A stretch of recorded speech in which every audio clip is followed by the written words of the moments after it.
ሰላም ጤና ይስጥልኝ ውድ የዩቲዩብ ቻናል ቤተሰቦች፣ ዛሬ ወደ ዱባይ ከመሄዶ በፊት ማወቅ ስላለባችሁ ጠቃሚ ነገሮች እንነጋገራለን። ዱባይ ዘመናዊ ከተማና የንግድ ማዕከል እና የቱሪዝም መዳረሻ በመሆኗ ብዙ ኢትዮጵያውያን ለጉብኝት ወደ ዱባይ ይመጣሉ። ወደዚህ አስደናቂ ከተማ ከማምጣቱ በፊት ማወቅ የሚገባችሁ ቁልፍ ነገሮችን እንመለከታለን። እኔ ለማታውቁ ዳግም እባላለሁ። ከቪዛ ጋር እና ከፓስፖርት ጋር በውጭ ሀገር ስላሉ ስራዎች ነው ቪዲዮ የምሰራው። አዳዲስ የመለቀው ቪዲዮ እንዲደርሳችሁ ሰብስክራይብ በማድረግ ቤተሰብ ይሁኑ። እሺ ወደ ቪዲዮ እንግባ።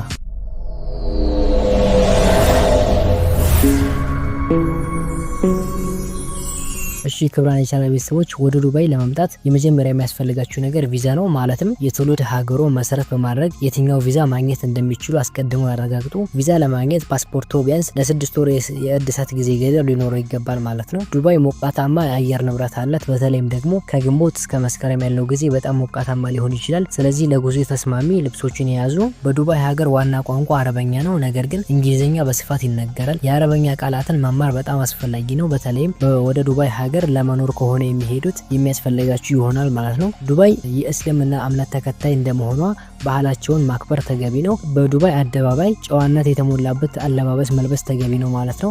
እሺ ክብራን የቻናል ቤተሰቦች፣ የዱባይ ገንዘብ ድርሃም ይባላል። ወደ ዱባይ ከመሄዱ በፊት ገንዘቦን ወደ ድርሃም መቀየረውን ያረጋግጡ። ክሬዲት ካርዶች በስፋት ጥቅም ላይ ይውላሉ፣ ነገር ግን ጥሬ ገንዘብ መያዝ ጠቃሚ ነው። በዱባይ ሀገር የትራንስፖርት አማራጮች ብዙ ናቸው። ታክሲዎች፣ አውቶቡሶች እና የምድር ውስጥ ባቡሮች አሉ። ሜትሮዎች አሉ። የሜትሮ አገልግሎት በጣም ፈጣንና ምቹ ነው። የኖል ካርድ በመጠቀም በአውቶቡሶችና በሜትሮዎች መጓዝ ይችላሉ ማለት ነው። ዱባይ የተለያዩ የምግቦች አይነቶች አሏት።